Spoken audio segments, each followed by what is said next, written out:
कोई मेरे को आके बोलता है कि गुरुजी मेरे ना रात को सपने में कृष्ण आए थे, ठीक है, तो आप बताइए इसका मतलब क्या है या ये क्या संकेत है? तुम्हारे सपने में जो आए थे वो कृष्ण ही थे, वो आपको कैसे पता चला? सिंपल क्वेश्चन है बिल्कुल मेरा, क्योंकि वेदांत में क्वेश्चन जो होते हैं ना बड़े हाई लेवल के नहीं होते।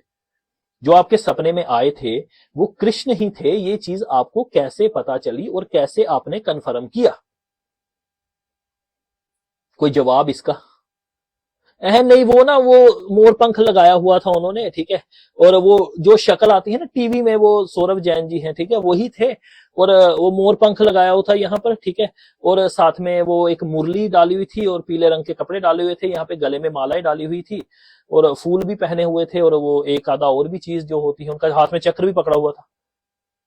भाई ये तो अटायर है, मैंने कहा ये तो कोई भी पहन सकता है, ठीक है, ये तो कोई भी पहन सकता है ना। और सौरभ राज तो इसीलिए आपके सपने में वैसी शक्ल आई होगी, और मान लीजिए वो भी नहीं तो कोई और ही शक्ल आई होगी। मैं ये पूछ रहा हूं कि कृष्ण थे, ये कैसे जाना? क्योंकि मोर पंख तो कोई भी लगा सकता है ना, मुरली तो कोई भी पकड़ सकता है, चक्र भी कोई भी, ठीक है, असुर भी पकड़ सकता है। आपको ये कैसे पता चला जो सपने में आए थे वो कृष्ण ही थे? इसका कोई जवाब है नहीं, कृष्ण ही थे ऐसा कैसे हो सकता है भाई? कोई ये है वो है कि कोई और उनके कपड़े पहन लेगा? अरे भाई कपड़े तो कोई भी पहन लेता है। शिव का भेष बना सकता है कोई भी, कृष्ण का भेष बना सकता है, भेष बनाने में क्या जा रहा है? इससे आगे कृष्ण को क्या जानते हो, ये मेन बात है। ड्रेस के आगे तुम्हारे लिए कृष्ण है कुछ? यदि वो है तो कुछ बताइए। ड्रेस ही नहीं होगी तो हमें क्या पता कृष्ण कौन है? कितनी मूर्खतापूर्ण बात है।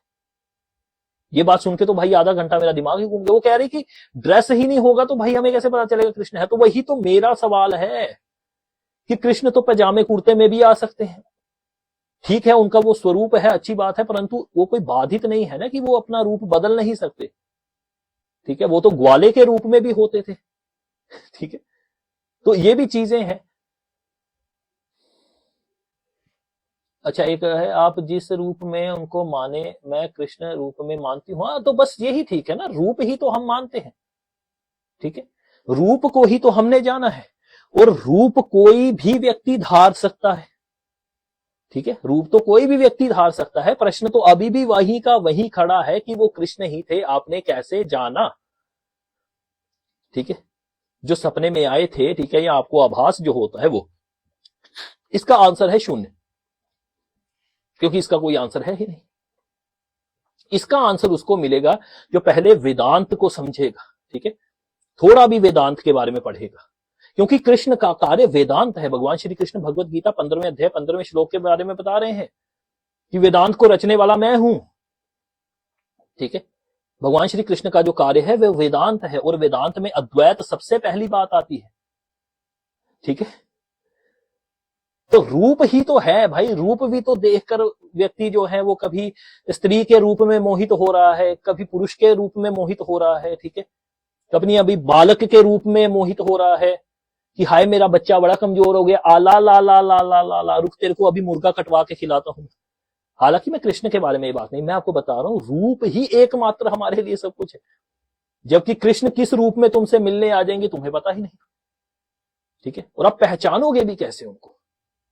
इस सवाल का शून्य उत्तर है तब तक जब तक आपको वेदांत की जानकारी ना हो और आप वेदांत के अनुसार गीता को ना जाने।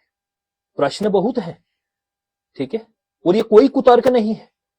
कुतर्क तब होता जब मैं व्यर्थ की बातें बोलूं। भगवान कोई भी रूप धारण कर सकते हैं, किसी भी रूप में आ सकते हैं, हो सकता है कल आपके पास भिखारी के रूप में आ जाए, हो सकता है आपके दरबार पे कुत्ते के रूप में आ जाए, और हो सकता है किसी गंदी जगह पर भी खड़े हों, ठीक है, सुअर का रूप लेकर। फिर तो जो भी आपके सपने में आ रहा है वो कृष्ण कैसे है उसका आप निर्धारण नहीं कर सकते हैं, क्योंकि जो रूप आपने देखे हैं उसी को आप भगवान मान रहे हो।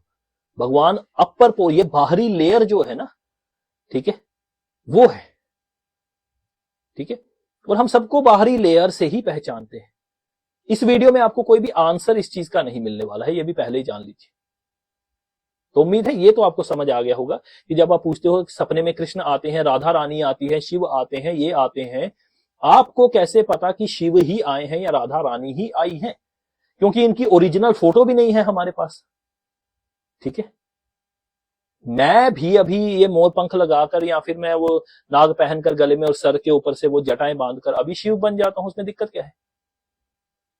ठीक है, तो ये सब बातें थी जो मैं आपके साथ क्लियर करना चाहता था। ठीक है, उम्मीद है आपको ये चीज पता चली होगी। कृष्ण तो है, सर्वत्र कृष्ण ही, और मैं नहीं कह रहा, आपकी बात बिल्कुल सही। भगवत गीता 6 अध्याय 30वां श्लोक हमें यही तो बता रहा है कि जो सब में मुझको देखता है और मुझ में ही सबको देखता है, उसके लिए मैं अदृश्य नहीं, वो मेरे लिए अदृश्य नहीं है। परंतु बात ये भी है पूछने वाली कि मैं मतलब क्या? सब में मुझको ही देखता है, मुझको मतलब क्या?